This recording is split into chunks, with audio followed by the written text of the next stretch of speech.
Yung tanan, magandang araw sa inyong lahat. Nakikiisa ako sa sambayanang Pilipino sa pagdarasal, pag-aayuno at pagbubukas ng ating puso ngayong Semana Santa. Ito ay mahalagang pagkakataon upang pagnilayan natin ang banal na pag-aalay ng buhay ni Jesus upang iligtas tayo sa ating mga kasalanan. Magsilbi ng ilaw sa atin ang sakripisyo ni Jesus at patatagin natin ang ating pananampalataya sa mga panahong tayo ay nagiging mahina, nawawalan ng pag-asa o punong-puno ng pasanin, galit at mga hangaring lumaban sa ating kapwa. Habang dumaranas ang bayan ng matinding pagsubok at lalong lumalalim ang pagkawatak-watak, ang Kwaresma ay paanyaya para sa panahon ng paghilom, pagbabalik loob at pagbabalik tanaw sa mga pinahalagahan nating mga Pilipino, malasakit, pananampalataya at pagkakaisa. Tularan sana natin ang pagmamahal ni Jesus sa atin. Ituro ito, palaganapin ito, at gamitin ito sa ating pagsusulong at pagpapalakas ng mga komunidad na nananampalataya, nagsisilbi sa kapwa at sa bayan. Manalig tayo, magkaisa tayo, malalampasan natin ang dilim. God save the Philippines. Ang lahat ng ginagawa natin ay para sa Diyos, sa bayan, at sa bawat pamilyang Pilipino. Syukran. Parang kinatawan lang siya ng Pilipinas kapag may national or international forum. Parang ganon. Kaya hindi rin maliwanag Sino ba nag-appoint sa kanya? Sabi niya, pinadala daw siya ng PCTC head. Tinanggi naman niya dahil sabi niya, hindi appointing authority. Saan siya sumulpot? So, nalilito tayo. Maraming katanungan na nakita at nagulat naman ako kay Special Envoy kung ano naman pinipirmahan. Hindi naman tama yung pinirmahan Kitang-kita, hindi naman siya sumulat, in fairness. Pero ba't mo pipirmahan yung dokumento na mali-mali ang nakasaad? Higit sa lahat, hindi nga klaro kung sino yung rin-represent niya, Interpol ba o yung ating gobyerno. Magulo, hindi dapat ganon. Sa palagay niyo po, bakit nga po siya pumirma ng mga I do not know? Parang nagmamadali para matapos na lang, para ma-turn over na si dating Pangulo. Kung bakit sila nagmamadali, isa pang malaking tanong, lahat walang alam. Yung ICC, ang tagal-tagal na pala dito sa Pilipinas, buwan-buwan na nakakaalis pa lang yung iba, nung nakaraang buwan, yung iba, hindi ko alam kung nandito pa. Abay, hindi nila alam lahat. Paano naman nila hindi alam? Samantalang lahat ng presinto pinagpupunta sa Caloocan, Station 6, Batasan Hills QC, lahat ng ospital, kinakalkal na yung mga dead on arrival sa East Avenue. Paano nila nalalaman lahat ng detalyeng yun? Ang sinasabi ni Secretary, puro civil society. Ang dami kong barkadang civil society. Hirap na hirap. Maangal nga na hindi sila tinutulungan sa ebidensya. Abay, napakasigasig naman at mapalad ditong mga civil society sinasabi nila na na-access pati confidential medical records, pati secret bank records. Paano nila nakuha lahat yan? Kaya hindi mapagkakaila na may tumulong sa ating pamahalaan. Maraming pangalang binabanggit at wala naman tayong katibayan. Baka mauwi na naman tayo sa sinasabi ni Secretary John Vic dati na puros chismis. Pero yung pag-aresto at pagtangay ni Pangulo Duterte, hindi na chismis. Totoo na yun. At maliwanag na hindi ito biglaan tulad ng sinasaad nila nung unang hearing na nagulat sila. Samantalang maliwanag na nagtulong-tulong sila ipunin lahat ng katibayan. Mamalang malinaw na nalagdag sa ating preliminary findings. Lumalawak ang plano na gibain yung mag-amang Duterte. Lumalawak po dahil yung mga dates niya, parang pag tinignan mo, yung PI, naaalala ninyo yung pagbuwag ng ating saligang batas sa pamamaraan ng suhol ng AKA para pirmahan. Parang yung Plan A, hindi sila sigurado. Tapos yung kay VP Sara, hindi ko maintindihan. Biglang Plan B na naman, may impeachment na tumatakbo pa rin. Pagkatapos may ibang plano pa, yung ICC na ang dadampot kay Presidente Duterte. Iba-ibang plano, pero maliwanag na hindi nangyari kaagad-agad nung umaga ng March 11. Hindi po totoo yun, hindi ka panipaniwala. What's your source for the document na DOJ na sinabi ni... Ayun, sabi na Peke, hindi namang mahalagang dokumento yun. Maraming nagpapadala kasi ng dokumento, kaya ako nga tinatanong kung totoo, alin ang totoo dito. Yung iba, totoo. Halos lahat totoo Pati yung sa Bureau of Immigration tungkol sa ICC, pati yung travel logs, wala namang makadispute nun dahil galing sa immigration din. Yun nga, nakalusot yung isa, hindi ko alam. Tinatanong ko nga Sabi ko, ano ba ibig sabihin to? It's not material in any case, hindi siya mahalaga. Totoo lang, biglaan na lang kami. Pareho kaming nakalimot na may kampanya pala. Kaya't eto nga, nung dumating siya, sabi namin, pagkatapos nung pagpupunta niya sa kanyang abogado, ako naman sa mga hearing, ako naman talagang abalang-abala na kung maaari, magkampanya na kami, nakalimutan namin. So, ora-ora, the following day, nag-shoot na lang kami. Biglang nakalimutan namin lahat ng politika na abala tayong lahat dito sa pagdampot kay Presidente Duterte.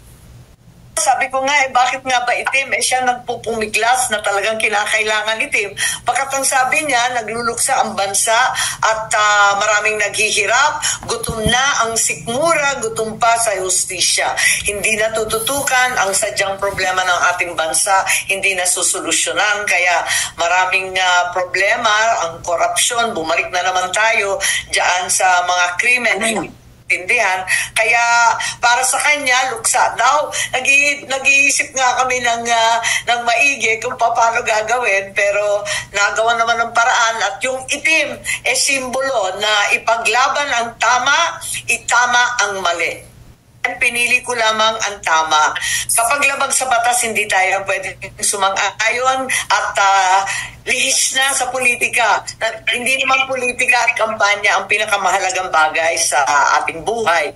Ang importante, manindigan, pangatawanan ang tama. Marami ng kamali.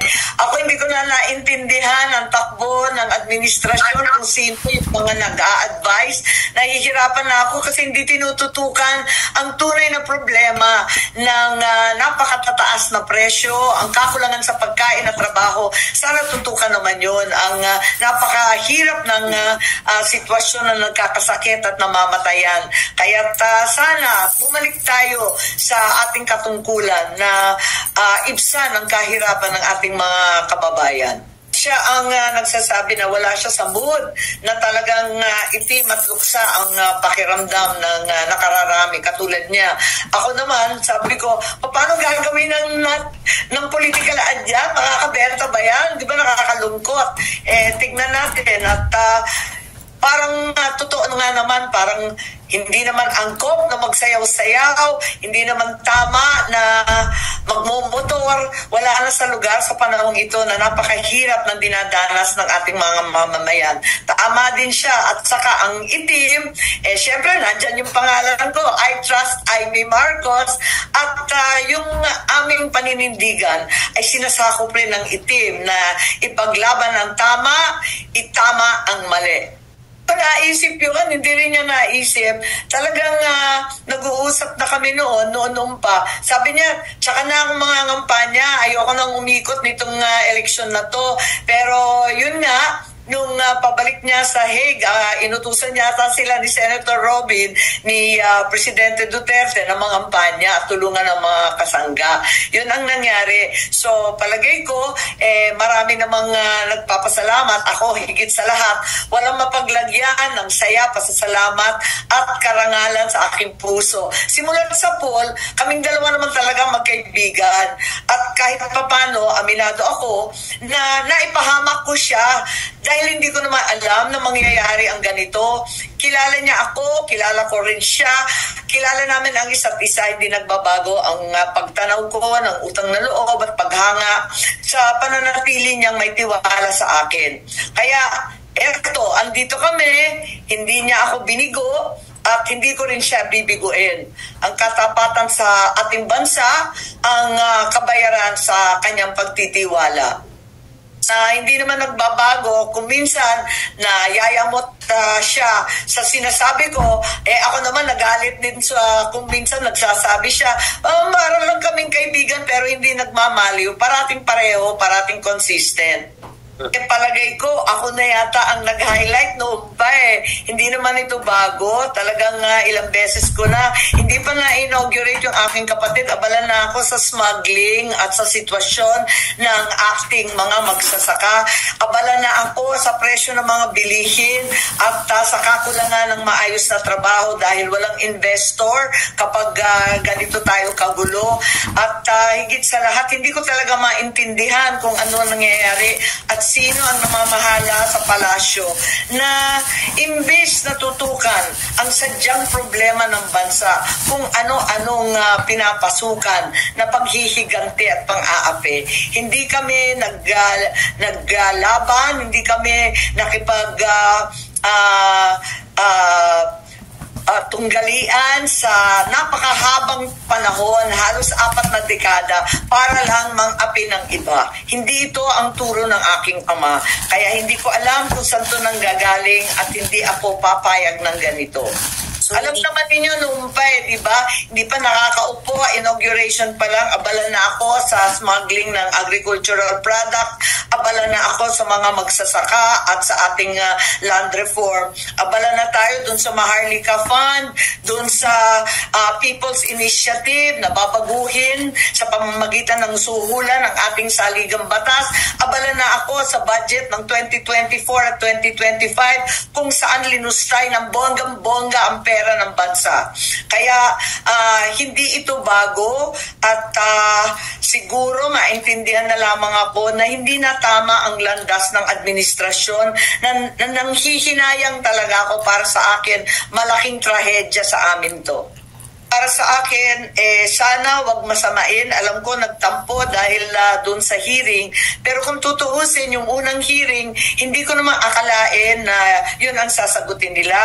Malay ko ba kung anong sasagutin? Kaya nga ako nagtatanong tulad ng sambayanan, hindi ko alam ang sagot. At ang dai-dai nila, padagdag sila ng padagdag, akala ko naman handang-handa. Nung nag-iba-iba na yung sagot nila at waring nagkaralan sila, abay hindi ko nasagot yun, hindi ko na pananagutan yun. Ang akin lamang abutin ang katotohanan at iwaksi ang lahat ng hindi tama, labag sa batas, labag sa batas pati ng Diyos dahil sa pang-aapi sa matatanda at may sakit. Hindi masyadong nag-iisip ng politika ngayon Medyo distracted ako. Medyo na-trauma ako dun sa nangyayari. Hanggang ngayon, di ko pa rin talaga maintindihan bakit kinakailangan durugin ang hindi kaalyado. Nakaalyado naman sa umpisa.